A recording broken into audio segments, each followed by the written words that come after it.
उस खराब स्थिति के आने का, उस मनुष्य दिन के आने का वेट मत करो। आपको पहले ही पता चल जाता है कि मेरी अगले महीने स्थिति नहीं है, 2 महीने पहले पता चलता है कि मैं अभी EMI नहीं पे कर पाऊंगा।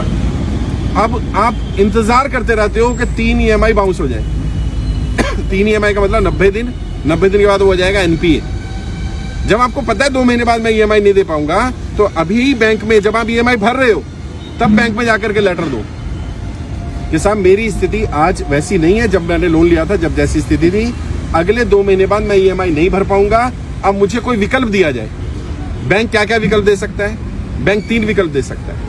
पहला विकल्प होता है आपको कुछ समय दे दे, 6 महीने का, 1 साल का, 2 साल तक का बैंक को समय देने का अधिकार है अगर आपकी स्थिति खराब हो जाती है। कई लोगों ने बताया घर में जो कमाने वाला था वही एक्सपायर कर गया, अब कहां से EMI देगा? बैंक को पता ही नहीं है स्थिति खराब है इतनी। आप फोन नहीं उठा रहे, आप उनके लेटर के जवाब नहीं दे रहे। आप बैंक को पहले ही बता दो कि भाई मेरी स्थिति खराब हो सकती है, अब मैं नहीं पे कर पाऊंगा, मुझे समय दे। या तो बैंक समय दे देगा, समय नहीं देगा तो बैंक दूसरा क्या कर सकता है? लोन रीस्ट्रक्चर कर सकता है। रीस्ट्रक्चरिंग क्या होती है? आपकी EMI को कम कर देगा। आपका तो मेरी सैलरी थी 50,000 रुपये महीना, मैं 30,000 रुपये महीना EMI भर पा रहा था आराम से। अब मेरी नौकरी छूट गई, या मेरी नौकरी नहीं है, या मेरी नौकरी की मेरी सैलरी कम हो गई, 25,000 रह गई, मैं 30,000 की EMI नहीं पे कर सकता। तो बैंक से रिक्वेस्ट करो कि मेरी EMI को उस रेंज में 15,000, 12,000 जितनी आप कर सकते हो उतनी रेंज में ले लेगा। इसको रीस्ट्रक्चरिंग बोलते हैं। रीसेटलमेंट कर सकता है, रीफाइनेंस कर सकता है, पुराना लोन क्लियर करके नया लोन दे सकता है आपको।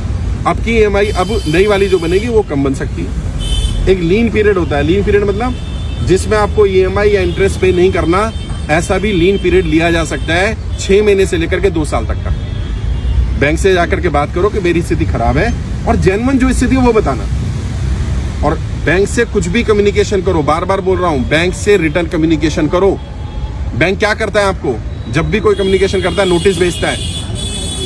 क्यों भेजता है? बैंक पागल है क्या? बैंक इसलिए भेजता है कि जब आप इन नोटिस का जवाब नहीं दोगे आप डिफॉल्टर हो जाओगे। उसके पास 5 नोटिस होंगे, वो कोर्ट में जाएगा, देखो जी हमने तो इतनी बार इनको बताया था। अच्छा तुम्हारे पास 10 होंगे तो जज तुम्हारी बात मानेगा कि देखो जी मैंने बैंक को बताया था मेरा व्यापार बंद हो गया है, मैंने बैंक को बताया था मेरी EMI नहीं दे पाऊंगा, मैंने बैंक को बताया था मेरा लोन रीस्ट्रक्चर कर दो, मैंने बैंक को बताया था मेरी EMI कम कर दो, मैंने बैंक को बताया था मेरे घर में कोई बीमार हो गया है, मैंने बैंक को बताया था कि मेरी स्थिति खराब हो रही है। बैंक को कोई सपना नहीं आएगा कि आपकी स्थिति आज खराब है, बताना पड़ेगा। अगर बताओगे तो बैंक आपकी बात सुनेगा। अभी गाड़ी में भी हम आ रहे थे तो एक व्यक्ति को बताया गया, उसने जाके बैंक में बात की, EMI जा रही है उसकी। उसने कहा जी मैं अगले महीने से पे नहीं कर पाऊंगा, मुझे कम से कम 2 साल का समय दे दो।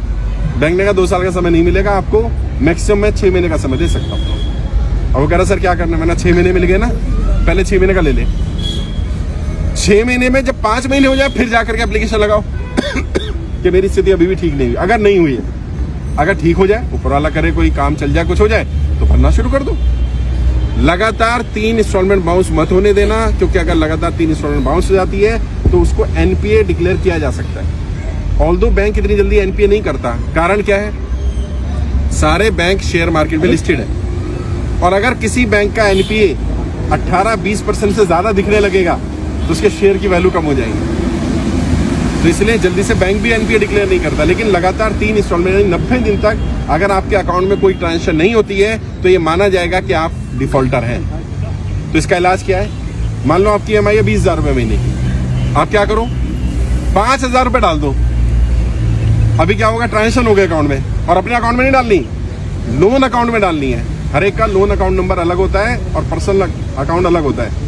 आप क्या करते हो? आपके लोन अपने अकाउंट से ही किस्त कटती है, तो आप अपने अकाउंट में पैसा डालो, अपने में मत डालो। अगर पूरी किस्त डालनी है तो अपने में डालो, अगर पार्ट पेमेंट डालनी है तो लोन अकाउंट में डालो। अब क्या होगा? उनकी स्टेटमेंट में आ जाएगा किसी ने 5,000 रुपये डाले। अब अगर कल को कोर्ट जाएगा बैंक कि आप डिफॉल्टर हो तो आप दिखा सकते हो, देखो जी अगर मैं डिफॉल्टर होता। सर अभी मेरी भी 3 किस्तें टूट चुकी हैं, मुझे फोन आ रहा है बार बार। 3 नहीं टूटनी चाहिए थी, अगर टूट गई तो 10 तारीख को तीसरी किस्त भी मतलब हो गई, नहीं भर पाया। हाँ अभी टूट गई, फोन आ रहा था। तो बाद में बता देता हूँ। अगर NPA हो गया है तो इसका भी इलाज है। बैंक में जाओ, रिटर्न में एप्लीकेशन, ओरल नहीं, रिटर्न में दो कि मेरी 3 इंस्टॉलमेंट बाउंस हो गई है, ये रीजन है, आगे से मैं इसको कंटिन्यू करने की कोशिश करूंगा, मुझे 3 इंस्टॉलमेंट के लिए समय दे दिया जाए। तो बैंक के पास ये भी अधिकार होता है कि वो 3 इंस्टॉलमेंट को ऐसे ही होल्ड रखे और आगे की कंटिन्यू कर दे। तो क्या होगा? आपका आगे का कंटिन्यू हो गया। अब 3 में जब थोड़ा सा पैसा है, थोड़ा थोड़ा करके 6 महीने साल भर में वो 3 क्लियर कर दो।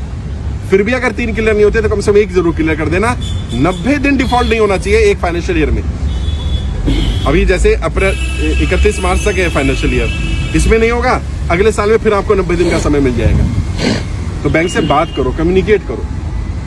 अभी आपने ट्रेनिंग अटेंड कर ली होगी, मुझे नहीं मालूम करी कि नहीं करी, अटेंड करो।